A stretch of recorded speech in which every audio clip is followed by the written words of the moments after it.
जो अतिथि मानक आमंत्रण करूँ से समस्त अतिथि मैंने बर्तमान आम साथ सामिल हुई आज कार्यक्रम को एठारे शुभ उद्घाटन करुँच।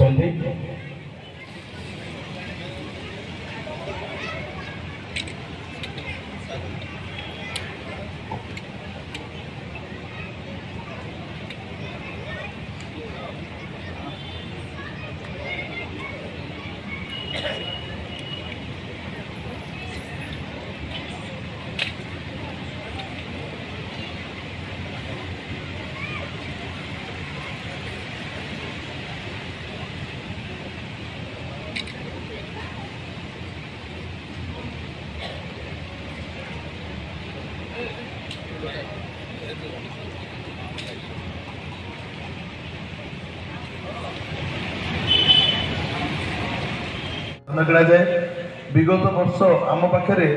3875 जन चाषी रेजिस्ट्रेशन करते जदिव कंधमाल जिले में धान एत अधिक होना तथापि आम पार्टिसिपेट करे आमर धान क्रय कराए से धान रु चाउल करमर जो कंट्रोल दुकान में चाउल दि जाऊँगी यह आमर गोटे मासर चाउल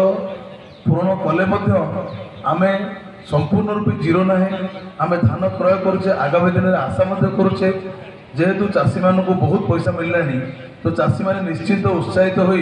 आगामी दिन में अधिक अधिक धान चाष करेंगे आशा रखाई। ए वर्ष आम पाखे 3510 जन चाषी रेजिस्ट्रेशन कर